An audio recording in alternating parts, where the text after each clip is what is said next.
একটা ছেলে নামাজ পড়ে বের হচ্ছে, তার অপরাধ কি? সে ভারতের বিরুদ্ধে বাংলাদেশের পক্ষে কথা বলে। তার অপরাধ কি? সে আওয়ামী লীগের বিরুদ্ধে জুলুমের বিরুদ্ধে কথা বলে।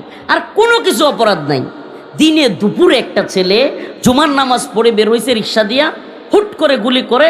এখন শোনা যায় ওই খুনি ডাকাই নাই, ভারত চলে গেছে।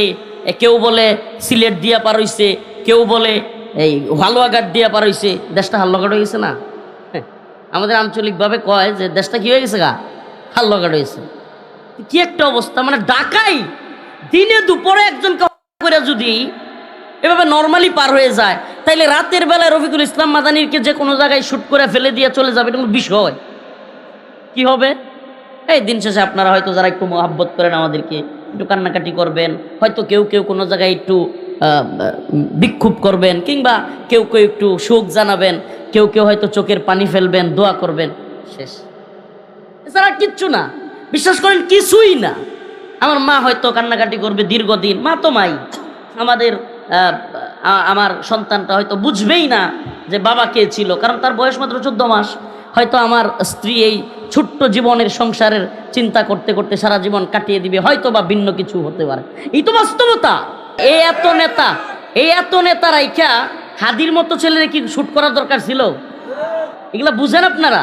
যে সমস্ত পোলা পায় হাদি, হাসনাত আব্দুল্লাহ, রফিকুল ইসলাম মাদানি, যেগুলো কারো কথা শুনে না, কারো তোয়াক্কা করে না, কারো গোলামি করে না, মানে এদেরকে হলো টার্গেট কিলিং করে শেষ করে দিবে। কেন? কারণ সব এই দেশের যত নেতা আছে বেশিরভাগ বড় দলের বড় নেতা, বড় পীর, বড় শায়েক, বেশিরভাগ হলো বাটপার। বেশিরভাগ আপনি শুনেন, ঠিক বলা দরকার নেই, বেশিরভাগ হলো সামসা। এক একটা এক এক দেশের গোলামি করে, এক এক দলের গোলামি করে। এদের সবগুলো গোলাম। এখন যেগুলো গোলামি করতে চায় না, ভারতের গোলামি বরদাস্ত করে না, এদেরকে মাইরা ফেলতে হবে। আপনি বুঝতেছেন? তো এদেরকে যেহেতু মাইরা ফেলতে হবে, তাইলে আমাদের লাইফটা কতটা রিস্ক আপনি বুঝতেছেন?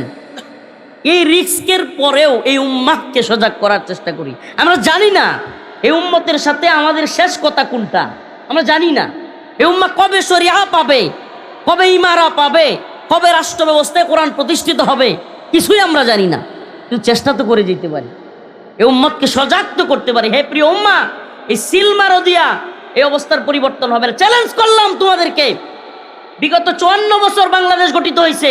আওয়ামী লীগ বলো, বিএনপি বলো, বিএনপি জামাত জোট সরকার বলো, একটা সরকারও ভারতের গোলামি থেকে খালি ছিল না। ভারত যখন যা বলছে তখন তাই করছে এরা। এখন যারা আসবে কিংবা এখন যারা চলমান আছে, এদের কেউ গোলামি থেকে আলাদা না। আশ্চর্য কথা, একটাও গোলামি থেকে। হাসিনা এতগুলো চুক্তি করছিল ভারতের সাথে, এই সরকার কোনো চুক্তি বাতিল করার সাহস করতে পারছে? হ্যাঁ, করতে পারছে? এই গোলামির জিনজির কে খুলবে? এক হাদি তো গেছে, আর 2-4টা টার্গেট কিলিং হইলে দেখেন না অবস্থা। অলরেডি রাষ্ট্রের একজন গুরুত্বপূর্ণ পার্সন, রাষ্ট্রের প্রধান উপদেষ্টা, যে বর্তমান প্রধানমন্ত্রীর জায়গায়, ডক্টর মোহাম্মদ ইউনূসের ফ্রেশ সচিব শফিকুল ইসলাম, সে নিজে বলতেছে, প্রধান উপদেষ্টার প্রেস সচিব বলতেছে যে আমি আমার নিরাপত্তা নিয়ে, আমার পরিবার নিরাপত্তাহীনতায় ভুগতেছে, আমার পরিবার আমাকে নিয়ে টেনশনে আছে। আমি আমার রিয়েলিটি বলি, মিডিয়া আছে তো আম্মা শুনবে।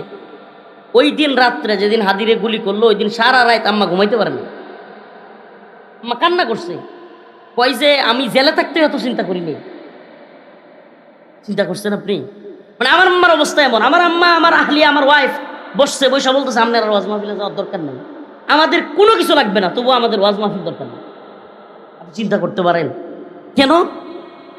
কারণ তাদের মধ্যে ওই টেনশন ঢুকে গেছে যে তারা কি আমাকে হারায় ফেলবে কিনা।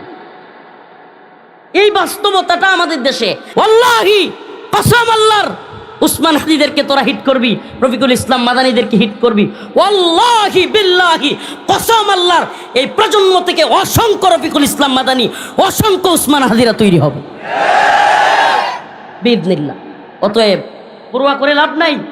আমরা শহীদ হওয়ার বিনিময়েও যদি এ জাতি জায়গা ওঠে, 2-4, 10টা 20টা যুবক যারা কিনা ভারতের গোলামের বিরুদ্ধে সবসময় বক্তব্য দেয়, এরা চলে যাওয়ার বিনিময়েও যদি এ জাতি জেগে ওঠে, অন্তত এ জাতির বিবেক খুলে যে আবারও গোলামির জিঞ্জিরের দিকে যাইয়া যাচ্ছি, আবারও ওয়াজ মাহফিল করতে গেলে 20টা অনুমতি, 30 বার ইউনো অফিসে, 40 বার ওসি সাহেব ফোন মারবে, দিনগুলো ভুলে গেছে।